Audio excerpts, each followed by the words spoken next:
काम में आने वाली चीज़ है वो है प्लांट वेराइटी। डी साहब से भी आज बात हो रही थी वैसे तो ये डिस्कस किया कि प्लांट वेराइटी के बारे में बताइए, प्लांट वेराइटी क्या होता है, उसको क्या कर सकते हैं।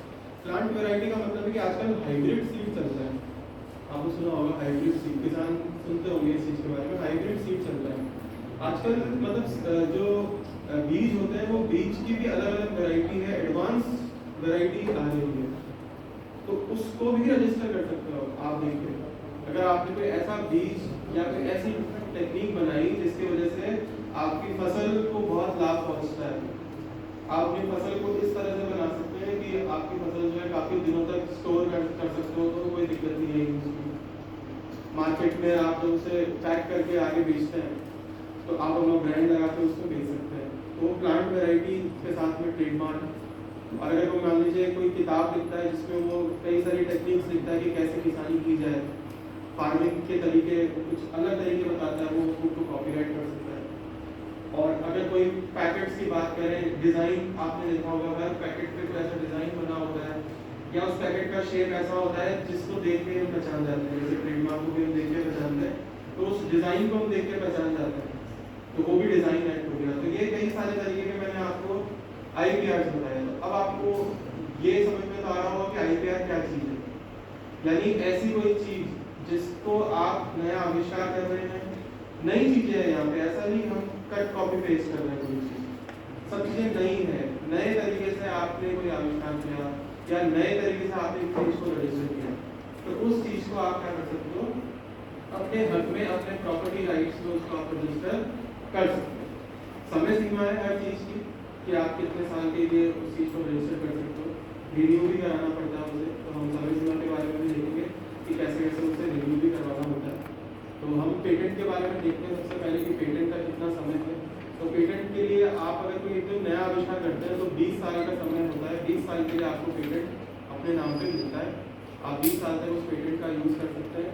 उसके बाद आपको अगर उसमें मान लीजिए 20 साल के दौरान कोई नई उसमें टेक्निक्स आप लेके आए तो उसमें आप अपडेट भी कर सकते हैं, अमेंड भी कर सकते हैं और उसको फिर रिव्यू भी आप आगे कर सकते हैं। तो इसको एप्लीकेशन को फाइल करने में उसमें भी आपको काफ़ी सारी रिबेट मिलती है। आपको जो भी प्रोफेशनल है डेजिग्नेटेड फैसिलिटेशन सेंटर बोलते हैं, वहाँ से आपके लिए प्रोफेशनल अपॉइंट किया जाएगा, वो आपको बताएगा कि उसको कैसे अप्लाई करना है, उसमें क्या क्या पॉइंट्स है जिसकी कमी रह गई, क्योंकि आपके दिमाग में तो एक आइडिया आया, उस आइडिया को आप रजिस्टर करना चाहते हैं, लेकिन कैसे करना है, क्या प्रोसेस है, उसके लिए आपको गवर्नमेंट की तरफ से एक व्यक्ति अपॉइंट किया जाता है।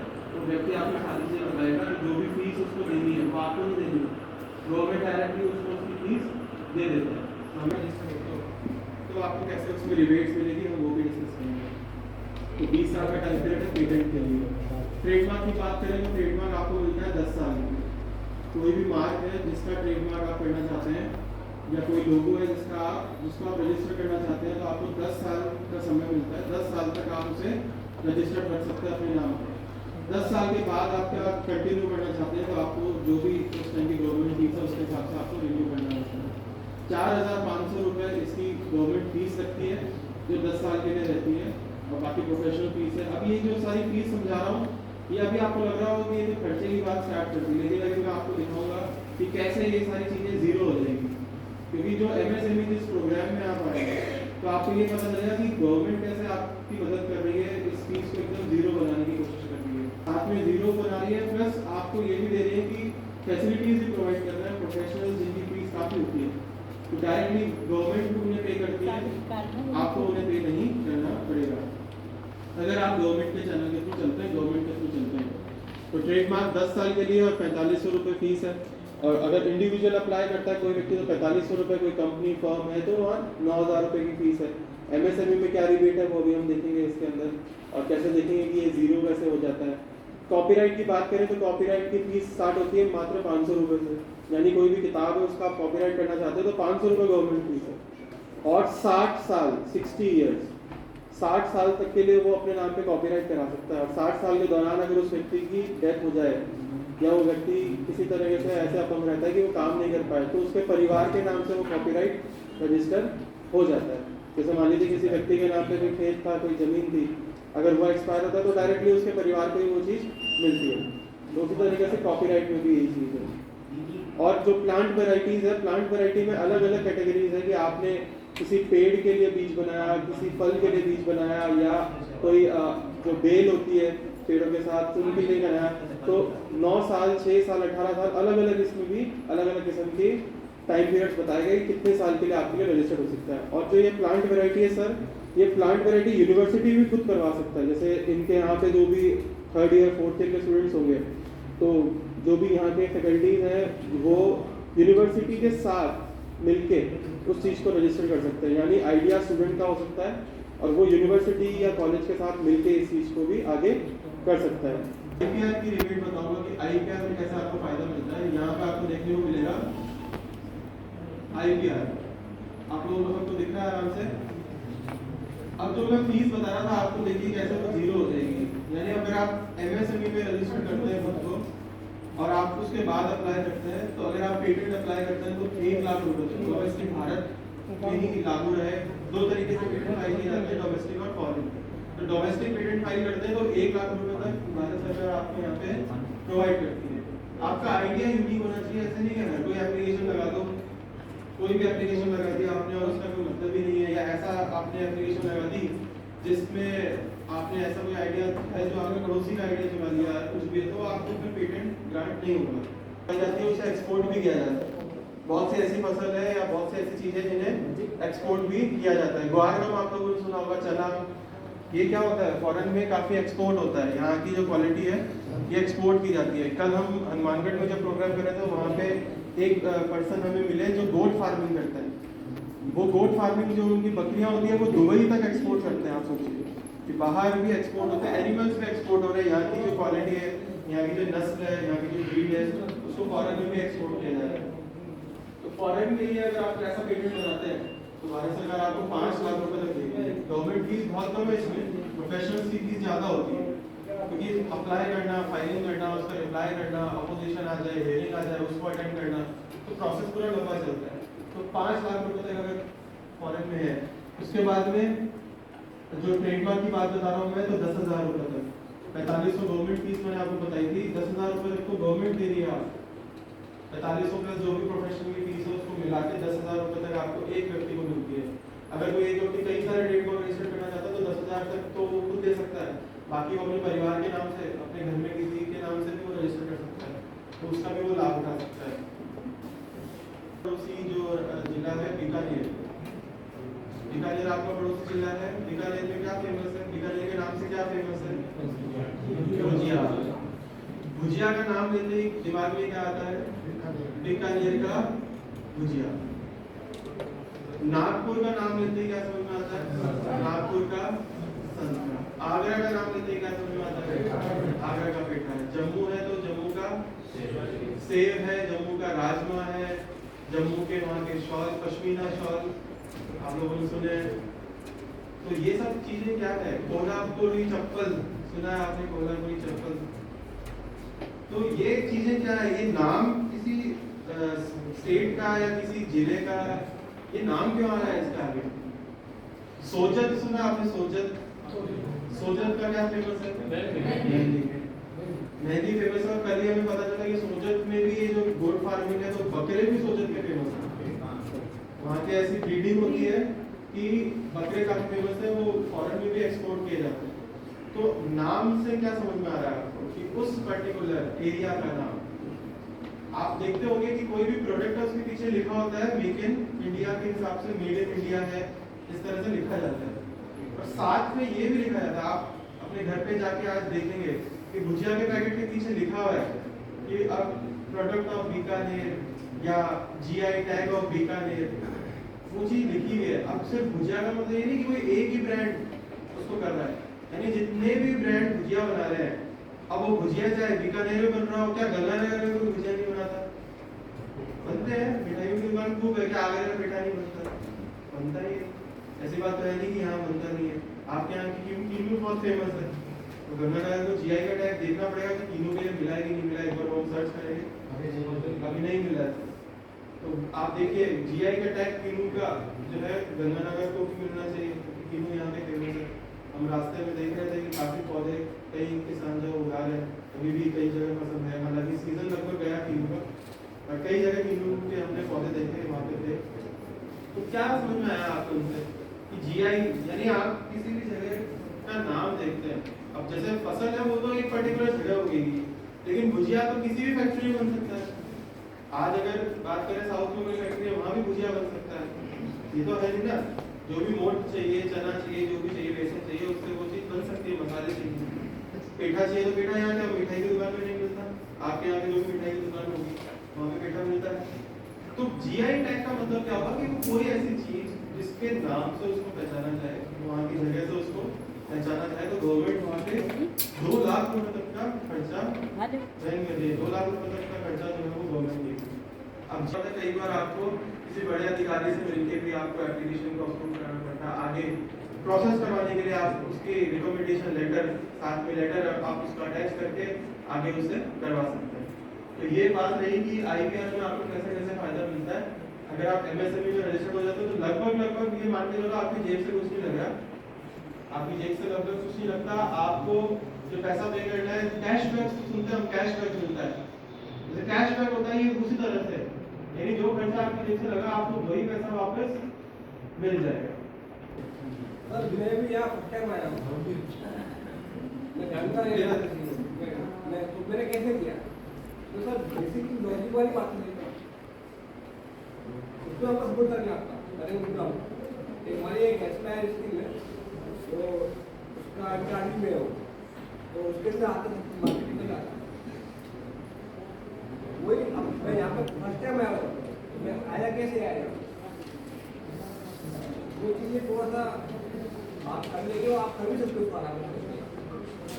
देखिए मैं आपको बहुत बेसिक बात बोलता हूँ कि थाली लगी हुई होती है अगर, पर हाथ तो आपको ही आगे बढ़ाना पड़ेगा सर। हाथ बढ़ा के रोटी का टुकड़ा तोड़ के सब्जी के साथ आपको ही खाना पड़ेगा। थाली लगी हुई मिल जाएगी आपको, यानी ये जो चीजें हो रही है अवेयरनेस कैंप्स पे हो रहे हैं, ये सब चीजें इसमें आप पार्टिसिपेट करेंगे। आगे फिर कोई होता है प्रोग्राम, उसमें भी आप भाग लेते हैं। तो ये प्रोग्राम्स में आप आएंगे तो आपको चीजें मिलेगी देखने को। अब यहाँ से आप जाने के बाद इसका फायदा नहीं उठाते अगर, फिर हम क्या करें बताइए जी। ये आ जाते हैं सर अगर हम बात करें, बहुत से ऐसे किसान हैं जिनकी एप्लीकेशन फाइल होती है, बहुत से ऐसे किसान हैं सर। आपने खुद ने भी महसूस किया होगा कि कोई मैं भी किसान हूँ सब ऐसे सोच रहे होंगे, पर आपने देखा होगा कि आप ही के बीच में से कोई ऐसा किसान है जिसका व्यापार या जिसका काम बहुत ज्यादा स्पीड से आगे बढ़ा होगा। कभी आपने महसूस किया हो कि कोई ऐसा किसान जो आप ही के बीच में है, आप ही के जिले में हो, आप ही के तहसील में हो, कहीं भी हो, पर उसका काम अचानक कैसे बढ़ा हो।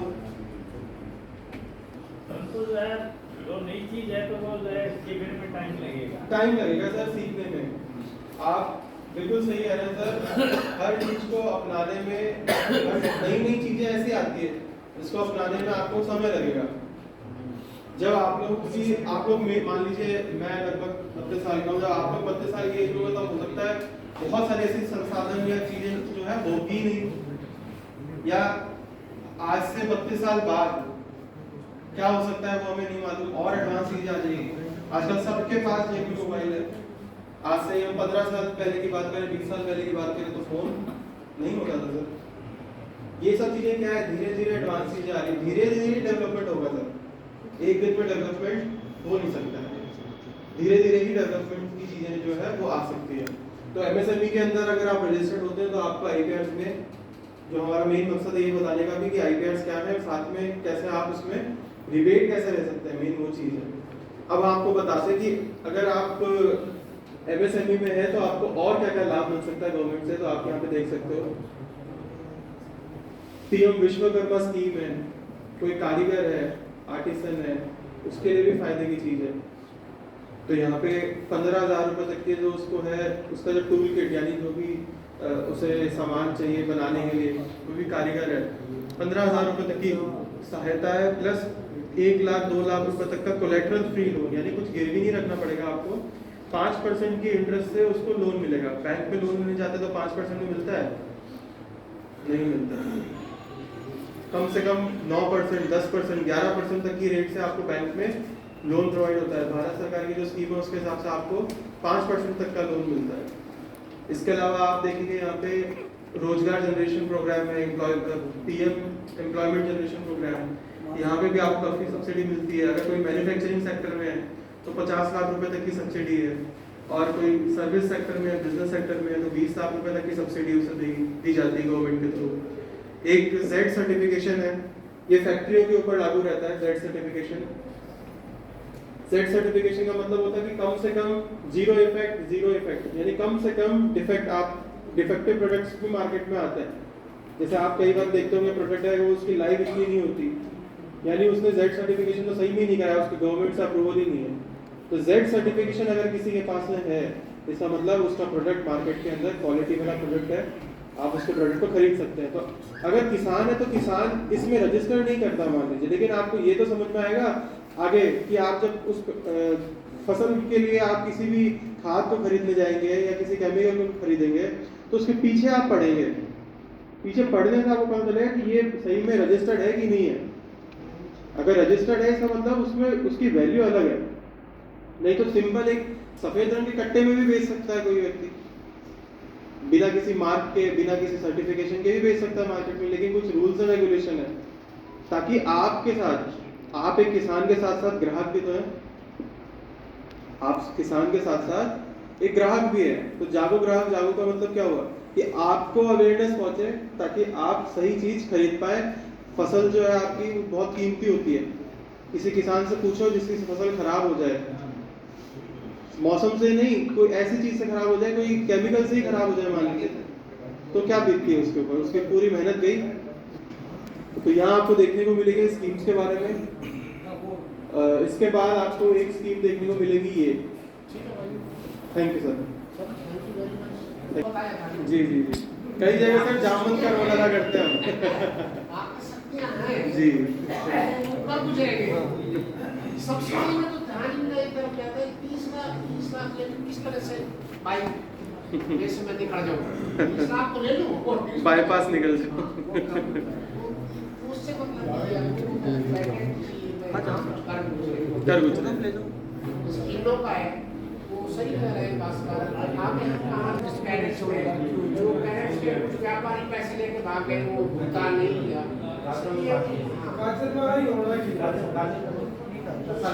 वो एक्सीलेंट सेंटर ऑफ जो कैरेट्स का एक चला रहे हैं, मतलब वो सब कुछ एक छत के नीचे, वो प्रोडक्शन, प्रोसेसिंग एंड मार्केटिंग, तीनों चीज एक छत के नीचे हो।